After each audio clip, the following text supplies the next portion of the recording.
ನೇಪಾಳದ ವಿನಾಶಕ್ಕೆ ಕಾರಣವಾದ ಕಮ್ಯುನಿಸ್ಟ್ ಕ್ರಾಂತಿ. ಮಾವೋವಾದಿಗಳ ಆಡಳಿತದಲ್ಲಿ ಬೆಂದು ಹೋಯಿತು ಹಿಂದೂ ರಾಷ್ಟ್ರ ನೇಪಾಳ.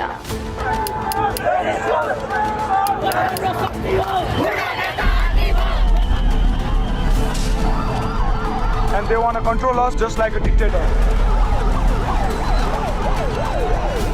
ಇದು ಕಳೆದ ವರ್ಷ ನೇಪಾಳದಲ್ಲಿ ಕಂಡುಬಂದ ದೃಶ್ಯ. ಅಲ್ಲಿನ ಸರ್ಕಾರದ ವಿರುದ್ಧ ನೇಪಾಳಿ ಯುವಜನತೆ ಬಂಡೆದ್ದ ಪರಿ. ಅಲ್ಲಿನ ಕಮ್ಯುನಿಸ್ಟ್ ನೇತೃತ್ವದ ಸರ್ಕಾರದ ವಿರುದ್ಧ ಭುಗಿಲೆದ್ದ ಆಕ್ರೋಶ. ಈ ಆಕ್ರೋಶಕ್ಕೆ ಕಾರಣ ಏನು? ಕಳೆದ 20 ವರ್ಷಗಳಲ್ಲಿ ಅಲ್ಲಿನ ಕಮ್ಯುನಿಸ್ಟ್ ಸರ್ಕಾರ ಮಾಡಿದ ಅವಾಂತರಗಳೇನು? ಇತ್ತೀಚಿನ ಚುನಾವಣೆಯಲ್ಲಿ ಪ್ರಚಂಡ ನೇತೃತ್ವದ ಸರ್ಕಾರ ಹೀನಾಯವಾಗಿ ಸೋತಿದ್ದೇಕೆ? ಈ ಎಲ್ಲ ಪ್ರಶ್ನೆಗಳಿಗೆ ಉತ್ತರ ಹುಡುಕುವ ಪ್ರಯತ್ನವೇ ಈ ವಿಡಿಯೋ.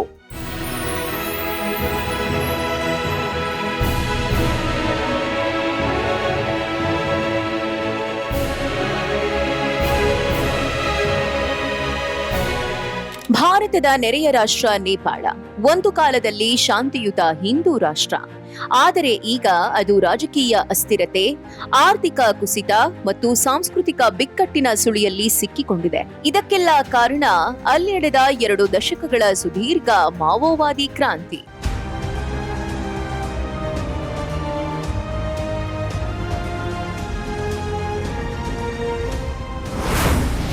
ಕ್ರಾಂತಿಯ ಆರಂಭ ಮತ್ತು ರಕ್ತಪಾತ ಅದು 1996ರ ಫೆಬ್ರವರಿ 13. ಪ್ರಚಂಡ ಎಂದೇ ಚಿರಪರಿಚಿತರಾದ ಪುಷ್ಪಕಮಲ್ ದಹಲ್ ಮತ್ತು ಬಾಬುರಾಮ್ ಭಟ್ಟರಾಯ್ ನೇತೃತ್ವದಲ್ಲಿ ಕಮ್ಯುನಿಸ್ಟರು ಸಶಸ್ತ್ರ ಬಂಡಾಯ ಸಾರಿದ್ದರು. ಕೇವಲ 2 ಬಂದೂಕುಗಳಿಂದ ಶುರುವಾದ ಆ ಹಿಂಸಾಚಾರ ನೇಪಾಳದ ಇತಿಹಾಸವನ್ನೇ ಬದಲಿಸಿತು.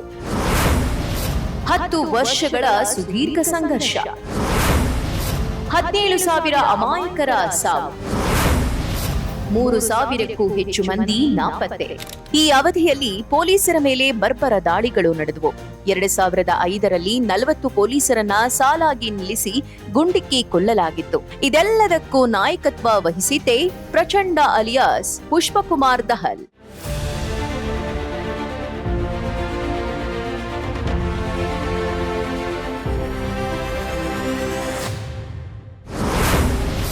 ರಾಜಮನೆತನದ ಅಂತ್ಯ ಮತ್ತು ರಾಜಕೀಯ ಸ್ಥಿರತೆ.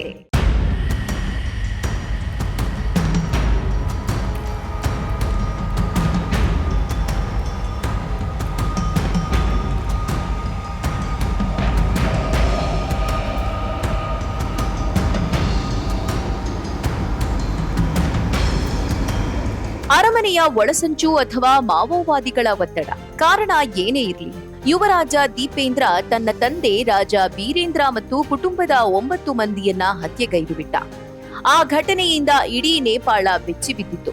ಜೊತೆಗೆ ಈ ವಿದ್ಯಮಾನ ನೇಪಾಳದ ರಾಜಕೀಯ ಶೂನ್ಯತೆಯನ್ನೂ ಹೆಚ್ಚಿಸಿತು.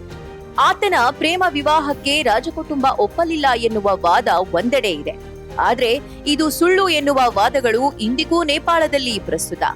ಇದಕ್ಕೆ ಕಮ್ಯುನಿಸ್ಟರ ಕುಮ್ಮಕ್ಕು ಕಾರಣನಾ ಅನ್ನೋ ಸಂಶಯವೂ ಚರ್ಚೆಯಾಗ್ತಾ ಇದೆ. ರಾಜಕೀಯ ಕುಸಿತ. 18 ವರ್ಷಗಳಲ್ಲಿ 15 ಪ್ರಧಾನಿಗಳ ಬದಲಾವಣೆ. ಸಾಂವಿಧಾನಿಕ ರಾಜಪ್ರಭುತ್ವದ ಅಂತ್ಯ. ರಾಜಪ್ರಭುತ್ವ ಹೋದ ಮೇಲೆ ಬಂದ ಪ್ರಜಾಪ್ರಭುತ್ವ ನೇಪಾಳಕ್ಕೆ ಸ್ಥಿರತೆ ನೀಡಲಿಲ್ಲ. ಜನ ರಾಜ ಬನ್ನಿ ದೇಶ ಉಳಿಸಿ ಎಂದು ಘೋಷಣೆ ಕೂಗುವಂತಾಯಿತು. ಸಾಂಸ್ಕೃತಿಕ ಬದಲಾವಣೆ ಮತ್ತು ಮತಾಂತರ. ಹಿಂದೂ ರಾಷ್ಟ್ರದಿಂದ ಸೆಕ್ಯುಲರ್ ರಾಷ್ಟ್ರವಾದ ನೇಪಾಳ. 2008ರವರೆಗೆ ನೇಪಾಳ ವಿಶ್ವದ ಏಕೈಕ ಹಿಂದೂ ರಾಷ್ಟ್ರವಾಗಿತ್ತು. ಆದ್ರೆ ಕಮ್ಯುನಿಸ್ಟರು ಅಧಿಕಾರಕ್ಕೆ ಬಂದ ಮೇಲೆ ಇದನ್ನ ಜಾತ್ಯತೀತ ರಾಷ್ಟ್ರವೆಂದು ಘೋಷಿಸಲಾಯಿತು. ಇದರ ಬೆನ್ನಲ್ಲೇ ಮತಾಂತರದ ದಂಧೆ ಜೋರಾಯಿತು. ಮತಾಂತರದ ಅಂಕಿಅಂಶ. 2001ರಲ್ಲಿ 1 ಲಕ್ಷವಿದ್ದ ಕ್ರೈಸ್ತರ ಸಂಖ್ಯೆ 2021ಕ್ಕೆ 5 ಲಕ್ಷ ದಾಟಿದೆ. ನೇಪಾಳದಲ್ಲಿ ಈಗ 7,700ಕ್ಕೂ ಹೆಚ್ಚು ಚರ್ಚ್ಗಳಿವೆ. ಇಸ್ಲಾಂ ಧರ್ಮದ ಜನಸಂಖ್ಯೆಯು 15 ಲಕ್ಷದಿಂದ ವರ್ಷಗಳಲ್ಲೇ ದುಪ್ಪಟ್ಟಾಗಿದೆ. ಆರ್ಥಿಕ ದಿವಾಳಿತನ ಮತ್ತು ವಲಸೆ. ಕೆಲಸ ಹುಡುಕಿ ವಿದೇಶಕ್ಕೆ ಹಾರುತ್ತಿರುವ ಯುವಜನತೆ. ಕಮ್ಯುನಿಸ್ಟ್ ಮಾಡೆಲ್ನಿಂದಾಗಿ ನೇಪಾಳದ ಆರ್ಥಿಕತೆ ನೆಲಕಚ್ಚಿದೆ. ಉದ್ಯೋಗವಿಲ್ಲದೆ ಯುವಕರು ದೇಶ ಬಿಡುತ್ತಿದ್ದಾರೆ. 1994ರಲ್ಲಿ ಕೇವಲ 3,500 ಮಂದಿ ವಿದೇಶಕ್ಕೆ ಹೋಗ್ತಿದ್ರು. ಈಗ ಈ ಸಂಖ್ಯೆ ವರ್ಷಕ್ಕೆ 5 ಲಕ್ಷ ದಾಟಿದೆ. ನೇಪಾಳದ ಜಿಡಿಪಿಯ 1/3 ಭಾಗ ವಿದೇಶದಿಂದ ಬರುವ ಹಣದ ಮೇಲೆ ಅವಲಂಬಿತವಾಗಿದೆ. ಜಿಡಿಪಿ ಬೆಳವಣಿಗೆ ದರ ಕೇವಲ 4ರಿಂದ 5%ಗೆ ಕುಸಿದಿದೆ. ಇತ್ತೀಚಿನ ಜೆನ್ಸಿ ಪ್ರತಿಭಟನೆ. ನೇಪಾಳದ ಯುವಶಕ್ತಿಯ ಆಕ್ರೋಶ. ನೇಪಾಳದ ಜೆನ್ಸಿ ಹೋರಾಟಕ್ಕೆ ಕಮ್ಯುನಿಸ್ಟ್ ದುರಾಡಳಿತವೇ ಕಾರಣವಾಯಿತು. ಭ್ರಷ್ಟಾಚಾರ ಮತ್ತು ಸೋಷಿಯಲ್ ಮೀಡಿಯಾ ನಿಷೇಧದಿಂದ ಬೇಸತ್ತ ನೇಪಾಳದ ಯುವಜನತೆ ದಿಢೀರ್ ಬೀದಿಗಿಳಿದ್ರು. ಯಾವ ಕಮ್ಯುನಿಸ್ಟ್ ನಾಯಕರು ಜನಕ್ರಾಂತಿಯ ಹೆಸರಿನಲ್ಲಿ ಅಧಿಕಾರಕ್ಕೆ ಬಂದ್ರೋ ಅವರೇ ಜನರಿಂದ ತಪ್ಪಿಸಿಕೊಳ್ಳಲು ಮಿಲಿಟರಿ ರಕ್ಷಣೆ ಪಡೆದು ಓಡಿ ಹೋಗ್ಬೇಕಾಯಿತು. ಈಗಷ್ಟೇ ಚುನಾವಣೆ ಮುಗಿದಿದೆ. ಯುವಜನರ ಆಶೋತ್ತರದ ದ್ಯೋತಕವಾಗಿ ಸಂಗೀತಗಾರ ಬಲೇಂದ್ರ ಶಾ ಹೊಸ ನಾಯಕನಾಗಿ ಹೊರಹೊಮ್ಮಿದ್ದಾರೆ. ಅವರ ರಾಷ್ಟ್ರೀಯ ಸ್ವತಂತ್ರ ಪಾರ್ಟಿ ಅಧಿಕಾರಕ್ಕೆ ಬರ್ತಿದೆ. ಇಬ್ಬಣ್ಣಂದಿತನ ತೋರಿ ನೇಪಾಳಿ ಕಾಂಗ್ರೆಸ್ ನೆಲಕಚ್ಚಿದೆ. ಮಾಜಿ ಪ್ರಧಾನಿ ಪ್ರಚಂಡ ನೇತೃತ್ವದ ಕಮ್ಯುನಿಸ್ಟ್ ಪಕ್ಷಗಳ ಗೆಲುವು 20% ಕುಸಿದಿವೆ. ನೇಪಾಳದ ಈ ಸ್ಥಿತಿ ವಿಶ್ವದ ಇತರ ದೇಶಗಳಿಗೆ ಒಂದು ಪಾಠ. ಕಮ್ಯುನಿಸ್ಟ್ ಸಿದ್ಧಾಂತ ಹೇಗೆ ಒಂದು ಸುಂದರ ದೇಶವನ್ನು ರಸಾತಳಕ್ಕೆ ತಳ್ಳಬಹುದು ಎಂಬುದಕ್ಕೆ ನೇಪಾಳವೇ ಸಾಕ್ಷಿ. ನೀವೇನಂತೀರಿ?